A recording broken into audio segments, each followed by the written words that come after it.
15장 11절부터요. 제가 한 절 여러분이 한 절 그렇게 교독할게요. 또 이르시되 어떤 사람에게 두 아들이 있는데 그 둘째가 아버지에게 말하되 아버지여 재산 중에서 내게 돌아올 분깃을 내게 주소서 하는지라.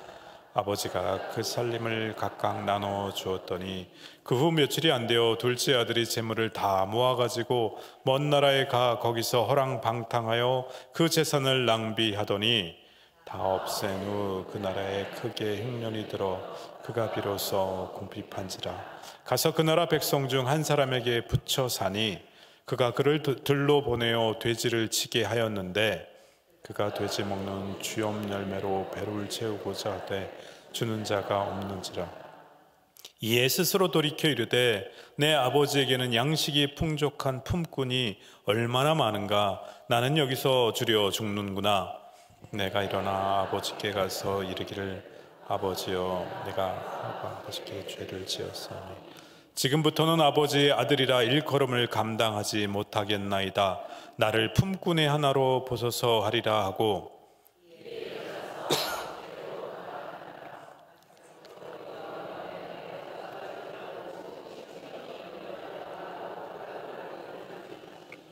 아들이 이르되 아버지 내가 하늘과 아버지께 죄를 지었사오니 지금부터는 아버지의 아들이라 일컬음을 감당하지 못하겠나이다 하나 아버지는 종들에게 이르되 제일 좋은 옷을 내어다가 입히고 손에 가락지를 끼우고 발에 신을 신기라. 그리고 살진 송아지를 끌어다가 잡으라. 우리가 먹고 즐기자. 이 내 아들은 죽었다가 다시 살아났으며 내가 잃었다가 다시 얻었노라 하니 그들이 즐거워하더라. 맏아들은 밭에 있다가 돌아와 집에 가까이 왔을 때 풍악과 춤추는 소리를 듣고 한종을 불러 이 무슨 일인가를 대답하되 당신의 동생이 돌아왔음에 당신의 아버지가 건강한 그를 다시 맞아들이게 됨으로 인하여 살진 송아지를 잡았나이다 하니 그가 놓아여 들어가고자 하지 아니하고는 아버지가 나와서 고난되 아버지께 대답하여 이르되 내가 여러 해 아버지를 섬겨 명을 어김이 없거늘 내게는 염소 새끼라도 주어 나와 내 벗으로 즐기게 하신 일이 없더니 아버지의 살림을 장로들과 함께 삼켜버린 이 아들이 돌아오매 이를 위하여 살찐 송아지를 잡으셨나이다. 아버지가 이르되 예 너는 항상 나와 함께 있으니 내 것이 다 내 것이로되 이 내 동생은 죽었다가 살아났으며 내가 잃었다가 얻었기로 우리가 즐거워하고 기뻐하는 것이 마땅하니라. 아멘. 어제 우리는요, 왜 구원이 필요한가? 라고 하는 주제를 다루면서 죄가 무엇인지에 대해서 나눴습니다. 오늘은 그 다음에 관해서 나눌 터인데요. 어제 오시고 싶어도 혹은 또 방송으로 보시고 싶어도 못 들으신 분들을 위해서 잠시 이 정리를 좀 하고 넘어가도록 하겠는데요. 여러분 이 자리에 함께 와서 또 예배하고 말씀으로 준비하는 시간이 참 귀합니다. 가장 먼저 새해를 시작하면서 주님 말씀 받아서 말씀대로 살고자 하는 또 결단의 모습들이 있다는 게 얼마나 귀한지 몰라요. 어제 성경에서 죄는 뭐라고 정의하느냐라고 하는 부분들에 있어서 인간이 하나님이 목적한 대로 이루지 못하고 그 목적에서 벗어난 그 실패를 의미한다 이렇게 말씀드렸어요. 우리의 삶이 하나님께 정조준되어 있어야 하는데 그렇지 못하다라는 거죠. 그 목적에서 벗어난 그 정조준되어 있어야 함에도 불구하고 내 중심이 하나님으로부터 벗어나 있을 때 그것이 죄다 이렇게 어제 같이 나눴습니다. 원래 하나님이 목적하신 인간의 모습은요 하나님 말씀에 순종하는 거라는 거죠. 그러나 선악과를 먹음으로써 선과 악을 분별할 수 있는 힘, 즉 하나님 고유의 전지함. 여러분 우리 전지전능하다라고 할 때 그 전지함을 얻어서 하나님과 같이 되리라 라고 하는 그 뱀의 유혹에 넘어가 죄를 저질렀다라는 거죠. 그래서 이와 같은 범죄의 결과는 로마서 6장 23절 말씀처럼 이와 같이 된다는 거예요. 같이 읽겠습니다. 죄의 삭은 사망이요 하나님의 은사는 그리스도 예수 우리 주 안에 있는 영생이니라. 죄는 생명과 대비되는 말로 죄의 삭은 사망이다, 이렇게 같이 나눴어요. 군사들에게 그 삭을 준다라는 거잖아요. 이 땅을 열심히 죄를 짓고 마지막 삭스로 우리가 뭘 받는다고요? 사망을 받게 된다라는 거예요. 이게 우리의 실존이라는 거죠. 이렇게 사망 아래 하나님과 분리되어 있던 죄인들, 하나님과 관계가 끊어졌던 우리가 예수 그리스도로 말미암아 은혜로 값없이 의인이 됩니다. 여기서 의인이라고 하는 말은요, 도덕적인 의미가 아니에요. 다시금 하나님과 다시 화해케 됨으로, 오늘 발음이 안 돼서 큰일 났습니다. 하나님의 충만에 우리가 다시금 접붙임되었다라는 거예요. 여러분들 이렇게 과수를 특별히 이 정원을 가꾸다 보면은 접붙인다라고 하는 게 뭔지 아시잖아요. 그렇게 우리가 다시금 주님께 접붙임되었다라는 것 맞습니다. 여러분, 사람은 오직 하나님 안에서만 만족을 누리도록 지음받은 존재라는 거예요. 하나님 안에서만 만족하도록 지음받은 존재라는 거예요. 하나님과의 깊은 사랑으로 받아들여지는 그 뜻깊은 관계를 맺고 싶어하는 갈망을 누구나 다 갖고 있다는 거예요. 그러나 인간은 그러한 목마름을 해결하기 위해서 다른 방향으로 열심히 더 달려갑니다. 하나님을 의지하는 것으로 목마름을 해결하지 않고 예레미야 말씀처럼 생명의 근원 되신 하나님을 버리고요, 스스로 삽을 들고 우물을 파므로 자기 삶을 스스로 움직이길 원합니다. 그리고 요즘의 시대는요, 요즘의 시대상은 그것을 계속 강조해요. 그렇게 살아가는 것이 정말 멋있는 삶인 것이냐, 그렇게 강조하는 시대 가운데 살아가고 있다는 거예요. 오늘 우리가 읽은 누가복음 15장의 본문 말씀은요, 잃은 아들을 되찾은 아버지의 비유, 이게 성경에 나오는 그 자그마한 소제목의 제목이죠. 근데 옛날 개혁판에는 뭐라고 되어 있냐면은 탕자의 비유, 이렇게 되어 있습니다. 죄와 죽음 아래 놓인 인간의 실존의 모습을 적나라하게 오늘 말씀이 보여준다는 거예요. 그런 죄 가운데 놓인 우리가 어떻게 하나님 나라로 들어가서 그 하나님의 충만함에 참여함으로 구원을 얻게 되는지 오늘 말씀을 통해서 한번 같이 살펴보도록 하겠습니다. 오늘 비유의 말씀은요, 잃어버린 아들들에 관한 이야기가 나옵니다. 잃어버린 누구라고요? 아들들. 여러분, 복수예요. 잃어버린 아들들에 관한 이야기가 나와요. 아들이 아니고 아들들이라고 말씀드렸습니다. 먼저 탕자라고 일컬어지는 둘째 아들이 등장합니다. 그의 과오는 뭐냐면 눈에 보이는 행동의 죄로 죄가 무엇인지를 아주 극명하게 보여주죠. 그래서 많은 사람들이 이 본문을 탕자의 비유라고도 말하는 것 같아요. 아버지로 비유되는 하나님의 은혜가 둘째 아들을 통해서 더욱 극명하게 나타납니다. 둘째 아들은요, 아버지가 살아계심에도 불구하고 유산을 달라고 해요. 여러분, 고대 근동에서 유산을 달라고 하는 게 무슨 의미냐면, 유산은 언제 꼭 받을 수 있어요? 부모님이 돌아가셔야만 받을 수 있어요. 그런데 달라라고 하는 건 어떤 의미를 담고 있냐면, 빨리 돌아가셔도 좋겠습니다. 정말 이런 불경한 의미를 담고 있는 거예요. 그러니 유산을 달라고 하는 것이 그 동네, 그 마을, 그 문화에서 용납되는 이야기일까요? 절대 아니라는 거죠.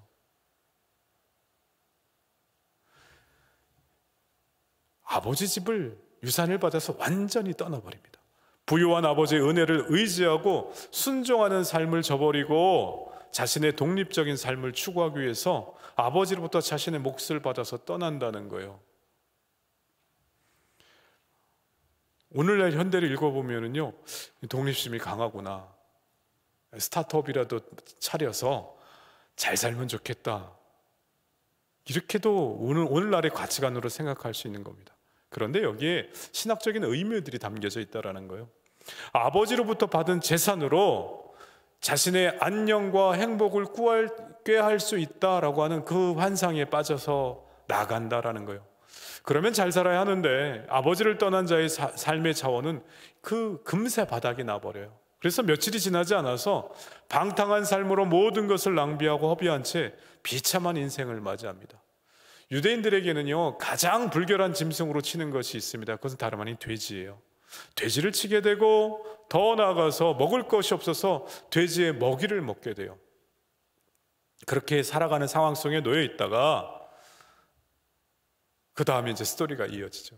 예수님께서는 이 비유로 하나님의 그 아버지 노릇해 주심을 저버리고 자신의 자유와 주체성을 확보하기 위해서 떠난 인간의 그 역설적으로 맡게 되는 사단의 노예로의 전락, 또 그것이 가져오게 되는 죽음의 상황에 대해서 설명을 해주고 있어요. 정말 우리가 하나님 떠나서 뭔가를 할 수 있을 것 같은데 핵심은 뭐냐면요, 자유함이에요. 자유함 가운데 뭔가 할 것 같은데 그 궁극의 결론은요, 사단의 노예로 전락할 수밖에 없다는 거예요. 마치 선악과의 열매를 따먹은 아담과 같이 하나님의 뜻에 순종하지 않고 자기 뜻대로 한 인간의 원죄를 떠올리게 한다는 거죠. 관역을 벗어난 화살처럼 허망하고 끔찍한 삶을 맞이하게 된다는 거예요. 반면에 첫째 아들은 어떻습니까? 겉으로 보기에는요, 매우 죄와는 거리가 멀어 보여요. 아버지 집에 거하면서 아버지를 정말 열심히 섬기는 자입니다. 그러나 그가 잃어버린 또 하나의 아들이라는 거예요. 첫째 아들 또한 잃어버린 아들이라는 거예요. 왜냐하면 사랑하라라고 하는 주님의 명령을 교묘하게 어기는 마음의 죄를 저지르고 있다는 거예요. 첫째 아들의 죄가 뭘까요? 가장 첫 번째 우리가 알 수 있는 것은요, 집안에 있던 이 첫째 아들은요, 그 첫째 아들이 잃어버린 것이 뭐냐면 첫 번째, 아버지에 대한 근본적인 믿음이 없었다라는 거예요. 이 비유 속의 큰아들은요, 하나님의 은혜 관계 속에 있으면서도 자신의 자원, 이 말씀을 듣는 건 바리새인과 바리새파 사람들이었어요. 율법학자들이 이 지금 비유를 듣고 있어요. 자신의 자원이라고 하는 건 뭐냐면 율법을 지킴으로써 선행을 행한다라고 하는 거죠. 그 자신의 자원으로 자신의 구원을 얻으려고 하는 아담과 같은 삶을 사는 그들을 비유하는 것이에요. 그들은요, 아버지에 대한 신뢰가 없었다 이렇게 얘기합니다.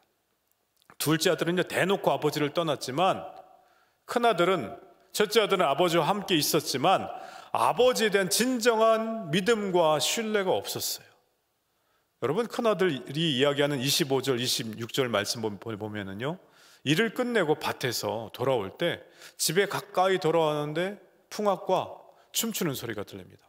그래서 종을 불러서 이유를 물어요. 여러분, 재밌지 않으세요?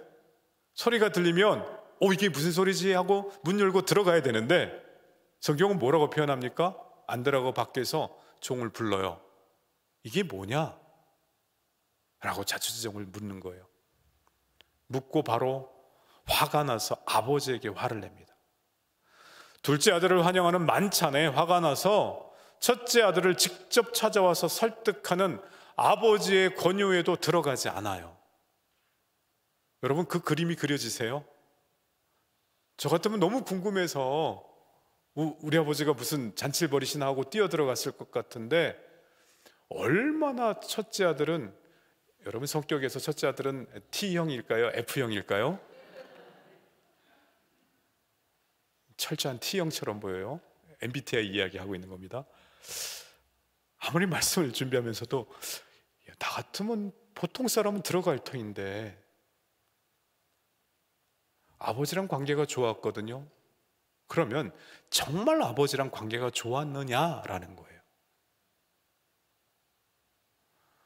하나님 안에 있으면서도 율법적인 행위 기준에 의하면 아버지는 그렇게 하면 안 된다라는 거죠. 첫째 아들 생각엔 그렇다라는 거예요.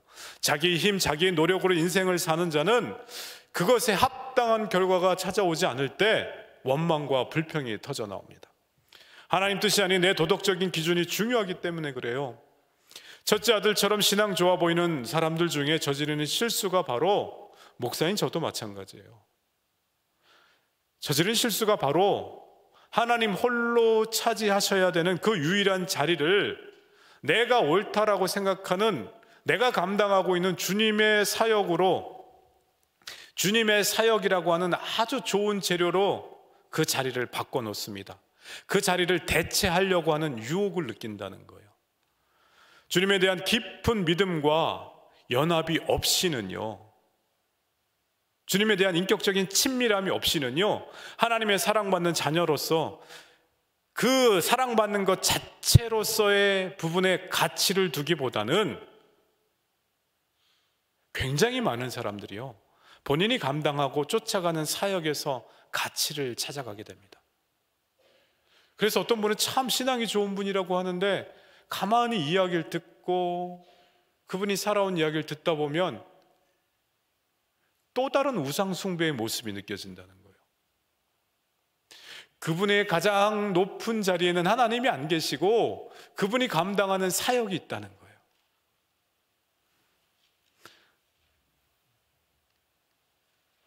이런 분들은 자신의 삶의 가치를 굉장한 목표를 성취함으로 결정된다라고 하는 그 의로움으로 덧입혀진 사명지상주의의 삶을 살아갑니다. 목회자들이 그럴 때가 많아요. 소명 받았잖아요. 저도 부르신 가운데 왔다고 얼마나 많이 또 이야기해요. 여기서 착각하고 잘못하면 까딱하면 넘어가는 것들이 있어요. 제가 지금 말씀드린 사명지상주의의 삶이죠. 이것의 폐해는요, 최악의 경우 결과가 항상 수단을 정당화합니다. 어떻게 하든 그 일을, 하나님께서 명령하신 그 일을 이루면 된다라고 하는 생각을 갖게 되는 거죠. 그래서 때로는 건강도 희생하고 도덕성도, 더 나아가서는 진실성도 희생하고 흔들리면서까지도 하나님의 일을 감당해야 된다고 생각해요. 여러분, 진짜 아이러니 빠지는 거죠. 가장 큰 문제는요, 하나님의 일을 감당하는데 하나님과의 관계가 제한적이게 됩니다. 아버지의 권위에도 잔치자리에 들어가지 않은 첫째 아들처럼 결국은 아버지로부터, 하나님으로부터 그 마음이 멀어지게 되는 거예요. 나중에는 하나님에 대한 믿음마저도 버리면서 주님의 사역을 하고 있습니다. 목회자들이 가장 많이 빠진 함정 가운데 하나예요. 그래서 오래 기도하고 준비했던 걸 주님 여기까지 했습니다 라고 하면서 이 함정 가운데 빠질 때가 많아요. 교회 직분 맡은 자들도 이 함정 가운데 빠진다라는 거죠. 사명지상주의의 삶. 두 번째, 첫째 아들이 잃어버린 게 뭐냐면요, 기쁨 없는 기계적인 복종의 삶을 살아가고 있다는 거예요. 여러분, 자발적인 순종이 아닌 복종의 삶은요, 어느 순간 터져서 그 본질을 드러내게 되어 있습니다. 29절 말씀 한번 상반절 같이 읽어볼까요? 아버지께 대답하여 이르되 내가 여러 해 아버지를 섬겨 명을 어김이 없거늘. 오늘 말씀은요, 첫째 아들에게 굉장히 많이 포커스를 맞출 거예요. 제가 어제 말씀 늦게 끝냈다고요? 엄청난 항의를 받았습니다. 시계 보면서 말씀 전해야 될 것 같은 느낌이 자꾸 드는데요, 첫째 아들은요, 종처럼 아버지를 섬겼다고 이야기합니다. 이 이야기는요, 아버지의 관계가 명령과 복종의 관계였다라는 거예요. 흡사 마스터와 서번트의 관계라는 거예요. 주인과 종의 관계가 같다라는 거예요. 큰 아들은요, 이 아버지를 위해서 살았어요. 그러다 보니까 감격과 감사가 없는 종의 모습으로 살았다라는 거예요. 억지로 이날은 관계가 된 것은요, 그 이면에 뭐냐면 내가 힘이 없고 가진 것이 없으니까 궁극적으로 심판이 두려워서 그렇게 일해왔다는 거예요. 내가 힘만 생기고 아버지 재산만 물려받으면 그 다음 설명 안 해도 되겠죠. 그 관계의 핵심이 드러나는 구절이 29절 하반절이에요. 이렇게 아버지를 원망해요. 제가 읽을게요. 내게는 염소 새끼라도 주어 나와 내 벗으로 즐기게 하신 일이 없더니, 이 구절이 있습니다. 아버지의 관계가 물질의 관계로 규정되고 있다는 거예요. 부모와 자녀의 관계는 근본적으로 어떤 게 전제되어야 돼요? 은혜와 사랑이 전제되어야지. 그게 아버지와 아들의 관계잖아요. 그런데 지금 뭐라고 이야기해요? 물질이 정확하게 들어가 있어요. 여러분, 두 아들 모두 아버지와의 인격적인 관계에는 관심이 없습니다. 대신 아버지한테서 무엇을 얻을까에만 관심을 뒀다는 거예요. 둘째 아들은 자기가 원하는 것을 적나라하게 말하고 받아간 반면에 좀 더 인내심이 있고 디서플린이 잘 된 큰아들은요, 자기가 원하는 것을 얻기 위해서 열심히 일하는 쪽을 택합니다. 따라서 아버지를 신뢰하지 않았다라는 거예요. 첫째 아들이 선한 일을 하는 의도는 자신의 뜻대로 하기 위함이었다라는 거예요. 첫째 아들은 자신의 기준에 근거해서 아버지의 사랑을 판단했습니다. 첫째 아들은요, 아버지의 그 크신 사랑을 알지 못했다라는 거예요.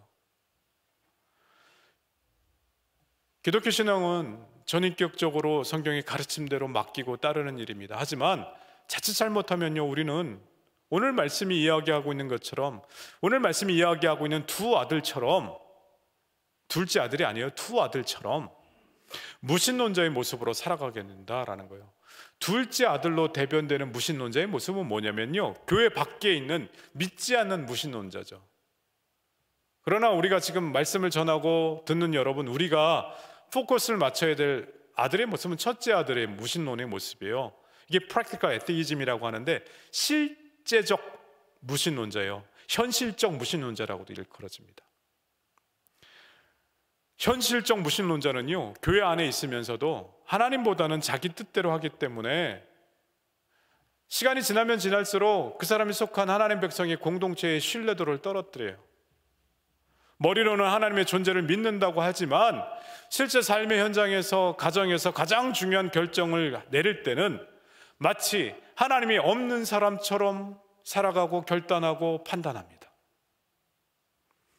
세리와 죄인들은요, 둘째 아들로 대변되는 모습이고, 서기관과 바리새인들은요, 첫째 아들로 대변되는 무신론자들의 모습이라는 거죠. 주님 편에서는요, 모두 잃어버린 자들이었다라는 거예요. 그래서 예수님께서는요, 이 비유를 통해서 바리새인들에게도 간절히 지금 부탁하고 있는 거예요. 첫째 아들을 통해서 바리새인들이 깨닫길 원하는 거예요. 어떻게 해요? 두 아들의 모습을 통해서 알 수 있는 것은요, 그들이 진정 잊어버렸던 것은 뭐냐? 바로 하나님이었고요, 그들에게 정말 부족했던 것은 바로 하나님의 결핍이었다라는 거죠. 하나님과의 올바른 관계를 벗어난 생명을 잃어버린 모습이었다라는 겁니다. 그러나 하나님은요, 잃어버린 우리를 애타게 기다리시고 다시금 자녀 삼아주시는 그 사랑이 하나님이신 줄 우리가 믿습니다. 여기에 구원이 있다는 거예요. 여기에 구원이 있다는 거예요. 믿음 없는 우리의 모습을 벗어버리기 위해서 우리가 준비해야 될 모습이 있다는 거예요. 우리가 준비해야 하나님께서 구원하신다? 여러분, 그건 이단입니다. 우리가 준비하지 않아도 하나님의 역사하심, 전적인 부어주시는 사랑, 하나님의 역사하심으로 우리가 오직 은혜로만 우리는 구원을 받습니다. 그럼에도 불구하고 오늘 말씀에 우리가 눈여겨봐야 될 구절이 있어요. 둘째 아들이 아버지에게 돌아오기 전에 17절에 이에 스스로 돌이켜라고 하는 말씀이 있어요. 한번 따라해 보겠습니다. 이에 스스로 돌이켜. 우리가 신앙생활하면서 자신의 한계를 고백하는 신앙은 중요합니다. 우리 삶에 이에 스스로 돌이켜, 이 고백이 빨라야 한다는 거예요. 이 고백이 있어야 신앙의 더 깊은 곳으로 나아갈 수 있다라는 거예요. 우리는 눈을 열어서 항상 초대하고 계시는 그 하나님의 초청을 바라볼 수 있어야 돼요. 하나님은 잔치자리로 항상 초청하는데 우리가 그것을 보는 눈이 없다라는 거예요. 하나님께서 우리를 찾지 아니하시는 한 우리는 절대로 하나님을 만날 수 없습니다. 하지만 우리를 찾으시는 방식이 각기 판이하게 다 다르다는 거예요. 오늘 말씀의 둘째 아들의 경우처럼요, 하나님의 사랑이 생생하게 느껴지도록 극적으로 와락 이렇게 얼싸 안을 때도 있고요, 첫째 아들 모습처럼 등을 돌리고 있는 우리에게 꾸준히 차분히 끈기 있게 설득하실 때도 있습니다. 하지만 우리를 와락 끊어 안으실 때나 계속해서 설득하실 때나 하나님의 사랑은요, 아파하시는 사랑입니다. 그렇다면 주님이 설득하고 계시다는 것을 어떻게 알 수 있을까요? 만약 여러분이 자신의 길 잃은 상태가 점점 느껴지고 거기서 벗어나고 싶은 갈망이 생긴다고 하면 그러한 생각이 저절로 생긴 것이 아님을 아셔야 한다는 거예요. 분주하고 처참한 삶 가운데에서 자신의 마음을 돌이키는 터닝 포인트, 은혜의 변곡점이다 라고 생각되면 그 마음 또한 주님께서 주신 마음인 줄 믿습니다. 로마서 10장 13절 말씀, 우리 이 말씀 꼭 외웠으면 좋겠습니다. 한번 같이 읽어볼까요? 누구든지 주의 이름을 부르는 자는 구원을 받으리라. 주님의 이름을 부르라고 말씀하시잖아요. 인간이 하나님의 이름을 부른다는 것, 이게 뭐냐면 철저하게 내 자신이 피조물이라는 사실을 자각하고 절대적인 구원을 베푸시는 그 하나님을 향한 신앙의 고백이에요. 여러분 정말 힘들면 여러분 무슨 말이 나와요? 그쵸? 저희 어머니 아버지 18번이에요 주여 저는 능력 없습니다. 앞으로 어떻게 될지 모르겠습니다. 살려주세요. 도와주세요. 우리 삶에 이에 스스로 돌이켜가 주여라고 하는 단어예요. 주여. 여러분 이 고백이 빨라야 할 줄로 믿습니다. 여러분 첫째 아들이 잔치에 참여할 수 없었던 것은요, 둘째 아들처럼 이 주여, 이 돌이킴의 낮아짐의 고백이 없었기 때문에 그렇습니다. 내가 옳다는 생각 때문에 아버지께서 베풀어 주신 그 잔치에 참석할 수 없었던 거예요. 이 고백이 있어야 신앙의 더 깊은 곳으로 나아갈 수 있습니다. 신앙생활 잘 하시다가 어느 순간에 삐끗해서 왜 저분이 신앙의 곁길로 가지? 라고 하는 분의 대부분은요, 주여라고 하는 고백이 없어요. 이에 스스로 돌이켜라고 하는 것이 없어요. 내 마음에 안 든다는 거예요. 거기서 멈춰버릴 때가 너무나 많다는 거예요. 이 고백이 있어야 신앙이 더 깊은 곳으로 갈 수 있습니다.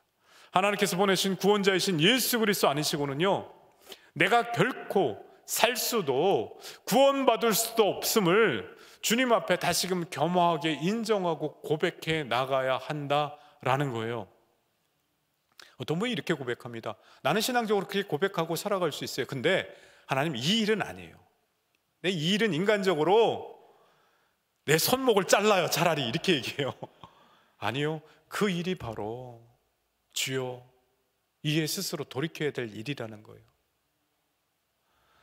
오늘 우리는요, 하나님의 자리를 대신 차지하고 있는 사명지상주의,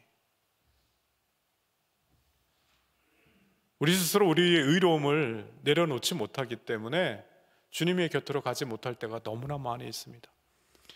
오늘 살아가는 우리는요, 나는 잘못 없다 이렇게 생각할 때가 많아요. 거기 이면에 숨겨진 말이 뭐냐면은 나의 의의를 버리지 못하겠다라고 하는 고백이에요. 자기 의에 빠진 사람은요, 그 자기 의라고 하는 잣대로 남을 정죄합니다.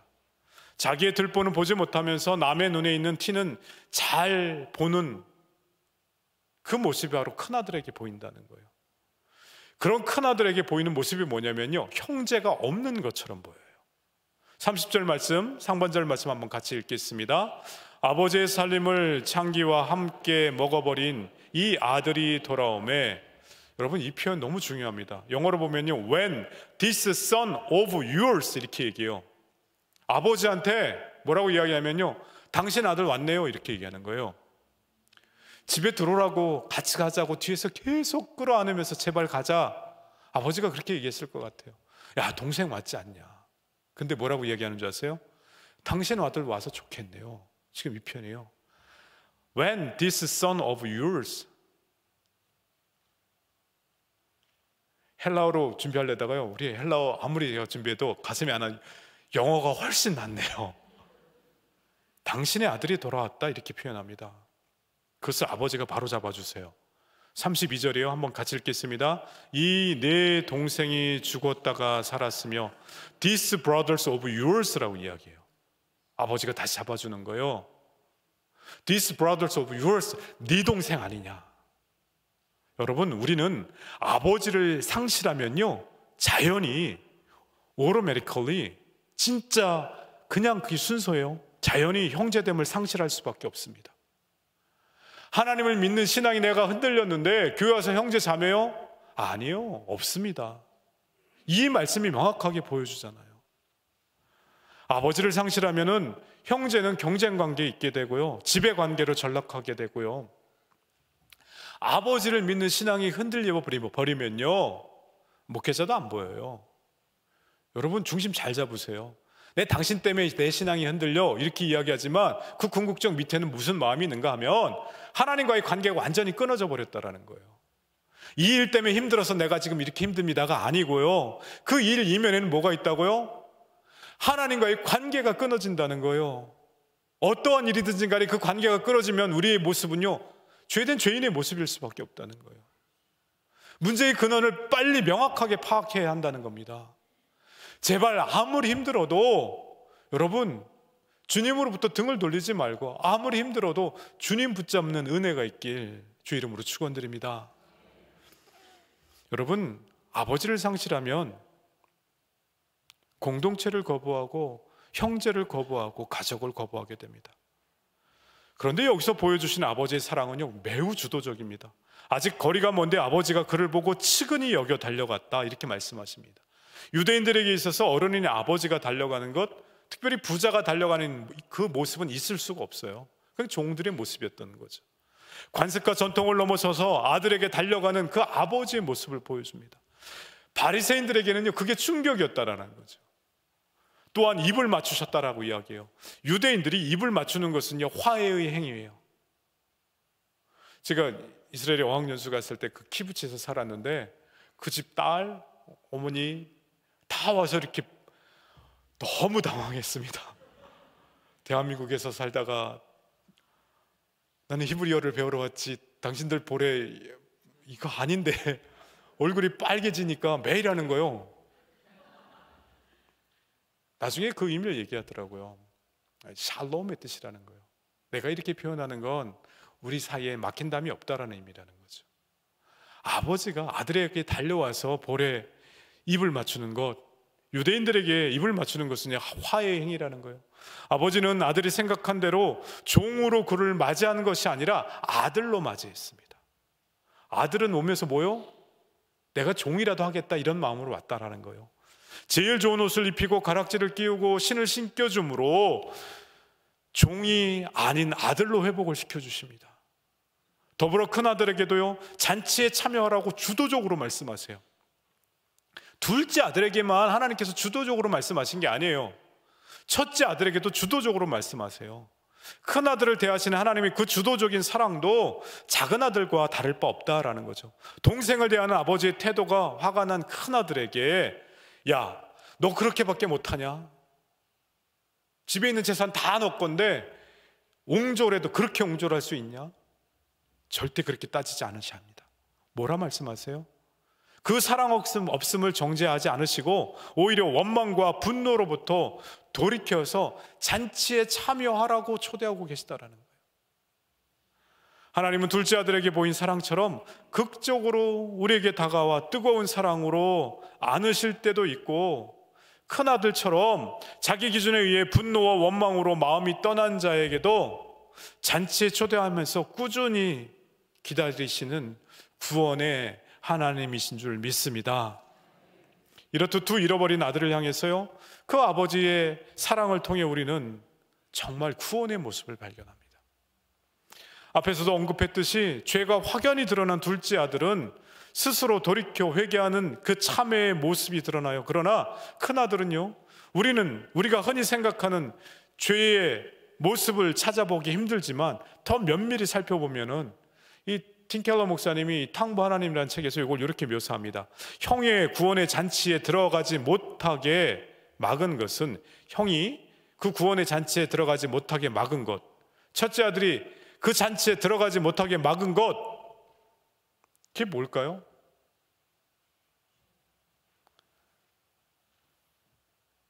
자신의 나쁜 행실에 대한 회개가 아니라 선한 행실에 대한 교만이라고 이야기합니다. 큰아들에게는요, 한 단어로 교만함이 있었다, 이렇게 이야기합니다. 우리의 구원은 우리가 한 수많은 행위에 있지 않습니다. 하나님의 전적인 은혜 가운데 있음을 한 마음으로 고백합니다. 큰아들로 일컬어지는 바리새인들이요, 구원을 받을 수 없었던 것은 그들의 교만, 그 마음의 죄 때문에 그랬다라는 거예요. 자신의 착한 행위와 열심에 가리워져서 진정 아버지 하나님의 그 사랑에 눈과 귀가 가려져 있었기 때문에 그렇다라는 거예요. 우리가 참된 그리스도인이 되려면 마음의 동기까지 회개해야 된다는 거예요. 겉으로 보이는 죄뿐만이 아니라 그리스도인은요, 자신의 죄의 뿌리까지 회개해야 한다는 거예요. 자신의 궁극적인 소망과 신뢰를 하나님이 아닌 다른 것에 두고 산다면 그것은 죄라 말씀하십니다. 죄로 인한 악한 결과든 착한 행실로 나타나는 것이든 그것의 배후에 스스로 주인 되려다 보니까 두렵거든요. 그 두려움으로 인해서 어떻게 하든 모든 것을 통제하려고 하는 그릇된 욕망이 우리들 마음 가운데 있다라는 거예요. 여러분, 성경에서 가장 많이 말로 이렇게 하나님께서 우리에게 명령하시는 게 뭔지 아세요? 한번 맞춰보세요. 뭘 것 같아요? 하나님 우리에게 주시는 명령. 사랑하라? 아니죠? 답을 맞춰버리니까 제가 너무 힘듭니다. 왜 이렇게 잘하세요? 두려워하지 말라. 몇 번 나오냐면 366번 나와요. 오길비라는 학자가 이것만 세고 있었나 봐요. 근데 가장 많이 나온다는 거예요. 그만큼 우리에게 하나님께서 하시고 싶은 말씀이라는 거예요. 뭐라고요? 두려워하지 말라. 우리가 신앙생활할 때 두려워할 만한 일을 만날 수밖에 없다는 거죠. 그러나 두려워하는 것은 하나님이 정말 싫어하신다는 거예요. 이게 말이 안 되는 것 같죠? 우리 같은 피조물이 전지전능함이 없는데 두려워할 수밖에 없잖아요. 그런데 하나님께서 이걸 싫어하신다 말씀하셔요. 왜요? 그것이 죄이기 때문에. 왜 두려워하는 것이 죄가 될까요? 그 이면에는요, 우리가 하나님을 믿지 않아요. 그것이 천지를 지으신 하나님께는 큰 죄가 된다는 거예요. 하나님을 믿지 않는 대표적 현상이 이 땅을 살아가면서 두려워한다라는 거예요. 예기불안이라고 하는 단어가 있어요. 미리 두려워해서 뭘 착착착착 준비하는 성격들 있죠. 근데 어떤 분 보면은 당장 내일 죽을 것 같은데도 에이 뭐 죽으면 천국 가고 좋지 이렇게 말씀하시는 분이 있는가 하면 내일 출근하는데도 이 밤에 뭔가를 열심히 탁탁 준비해요. 여행 가요? 아니 출근해요. 사람 성격 따라 다 다른 것 같은데 그 이면에 하나님께서 뭐라 말씀하시냐면, 하나님이 어려운 일이 생기고 환난이 생기겠지만 매일의 삶의 패턴이 아니고요, 영적으로 두려워하지 말라 말씀하십니다. 우리 주님께 궁극적인 소망을 들 때 우리에게 진정한 거듭난 구원의 문이 열리는 줄 믿습니다. 여러분, 잃어버린 두 아들은 그 귀향의 잔치로 끝이 납니다. 그 첫째 아들이 그 귀향의 잔치에 들어왔는지 안 들어왔는지 성경 말씀은 증거하지 않습니다. 예수님은 자신이 이루시는 구원을 늘 잔치로 묘사합니다. 잃어버린 아들에 대한 예수님의 비유도 잔치로 끝이 납니다. 예수님의 구원은 잔치라는 거예요. 예수님은 스스로 하나님같이 되라는 사탄의 꾀에 빠져 하나님을 저버린 죄를 회개함으로써 사탄의 나라에서 나와서 하나님 나라로 들어가 하나님 아버지의 상속자로 회복되어지고 그가 베푸는 잔치, 그 잔치의 기쁨을 함께 즐겨라 이렇게 말씀하십니다. 장차 하나님 나라의 잔치에 참여하는 것, 또 다른 그림으로 말하자면 하나님의 상속자가 되는 것, 즉 하나님의 무한한 자원, 그 충만함에 참여함으로써 얻게 되는 생명을 성경은요 영생이라고 이야기합니다. 보통 영생이라고 하면 여러분 우리는 시간적으로 무한히 지속되는 생명을 이야기하는데 이거는 신학적으로 부족한 설명이라는 거예요. 영생이라고 하는 것은요 문자적으로 이야기하면 오는 세대의 생명이라고 하는 뜻이 있습니다. 유대인들에게 있어서 이 세대 끝에 오리라고 생각한 즉 The age to come, 오는 세대가 있다는 거죠. 그때의 삶이 영생이라고 생각해요. 그런데 오는 세대라고 하는 것은요 하나님 나라가 완성되는 그 종말의 때를 이야기합니다. 그 생명은 하나님 나라의 생명, 곧 그 하나님 나라의 생명의 특징이 뭐냐면요 하나님의 충만함에 참여하는 생명이라는 거예요. 영생이라는 것이 하나님의 충만함에 참여하는 생명이라는 거예요. 여기서 어떤 결론이 나냐면요 내가 하나님과 딱 붙어 있어서 하나님으로부터 공급받을 때 나는 그 하나님께서 나에게 공급해 주심으로 말미암아 그 하나님의 충만함에 참여하게 된다는 거죠. 그때 시간적으로도 하나님의 영원에 참여하는 것이지만 하나님의 온전한 사랑에 참여해서 얻게 되는 삶을 성경은 뭐라고 이야기한다고요? 영생이라고 이야기합니다, 여러분. 아멘 하셔야 되는데, 영생엔 두 가지 의미가 있다는 거예요. 시간적인 의미와 함께 더불어서 하나님의 충만함 가운데 살아가는 우리의 삶의 모습, 영생을 살아가고 있는 우리의 모습인 줄 믿습니다. 말씀을 정리하려고 합니다. 그렇다면 우리가 왜 여러분 하나님의 잔치에 참여할 수 있습니까? 예수님이 그 고난의 심판의 잔을 우리를 위해 마셨기 때문입니다. 우리에게 죄인된 우리를 구원하시기 위해서 우리에게 오신 예수님이 계십니다. 우리가 어떻게 의로움의 옷을 입을 수 있습니까? 예수님께서 십자가에 못 박혀 죽으셨기 때문에 가능하다라는 겁니다. 우리를 집으로 데려오시기 위해서 먼 데서도 오길 원하지만 바로 문 밖에 있는 그 아들도 집 안으로 들이기 위해서 어떻게 해요?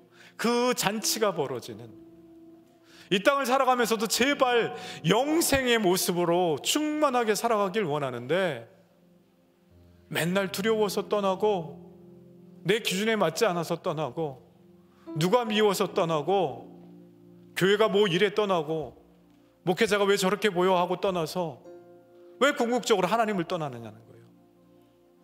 왜 잔치 밖에 서 있냐는 거예요.